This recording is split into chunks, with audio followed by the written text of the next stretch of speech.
एक छोटे से शहर में रहने वाली एक लड़की नैना पहली बार वृंदावन गई। बचपन से ही उसे श्री कृष्ण से गहरा लगाव था, पर इस बार वो विशेष रूप से राधा रमन जी के दर्शन को गई थी।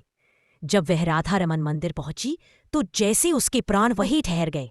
भगवान के स्वरूप को देखकर उसकी आंखों से अश्रु बहने लगे।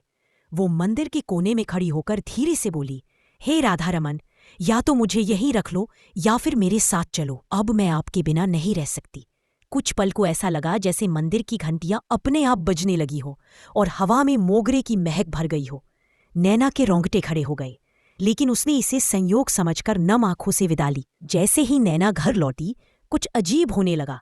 उस रात उसने स्वप्न में कृष्ण को देखा, मुस्कुराते हुए चुपचाप उसके कमरे में खड़े। सुबह उठी तो तकिए के पास तुलसी का पत्ता रखा था। जबकि कमरे में तुलसी कहीं नहीं थी। उसने किसी से कुछ नहीं कहा, पर उसके मन में एक हलचल रहने लगी। रोजमर्रा के जीवन में अब छोटे छोटे चमत्कार होने लगे। जब भी वह अकेली होती, कृष्ण का नाम लेते ही कमरे में हल्की फूलों की गंध भर। एक दिन उसकी पूजा की थाली अपने आप सजी हुई मिली, जैसे कोई उसे पहले ही तैयार कर चुका हो। कभी कभी मंदिर की घंटियों जैसी ध्वनि उसके कानों में गूंजने लगती, जबकि आसपास कोई मंदिर नहीं था। नैना अब चुपचाप मुस्कराती रहती थी।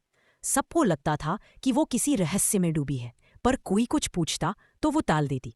एक दिन उसकी सहेली उससे बोली, तू बदली बदली सी लगती है, क्या हुआ वृंदावन में? नैना चुप रही और फिर धीरे से बोली, मैं वहां से अकेली नहीं लौटी। सहेली ने चौंक कर पूछा, क्या मतलब? नैना ने एक प्याली में जल रखा और कहा, देख, भगवान अब मेरे साथ रहते हैं। बस किसी को दिखते नहीं, पर महसूस होते हैं। उन्होंने मेरी पुकार सुन ली। सहेली ने हंसकर कहा, क्या तू पागल हो गई है? नैना की दिनचर्या अब बदल चुकी थी। अब वो किसी से अधिक बोलती नहीं थी, लेकिन उसका चेहरा भीतर के आनंद से दमकता रहता।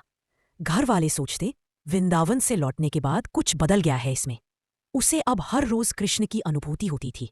कभी कमरे में फूलों की गंध, कभी हवा में बांसुरी की मीठी तान, कभी कोई अदृश्य स्पर्श जो उसके आंसू पोंछता।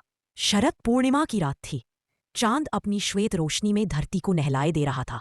नैना ने घर की छत पर एक सफेद चादर बिछाई, राधा रमन का चित्र सामने रखा और मौन बैठ गई। उसका मन कुछ कह रहा था, आज कुछ होगा।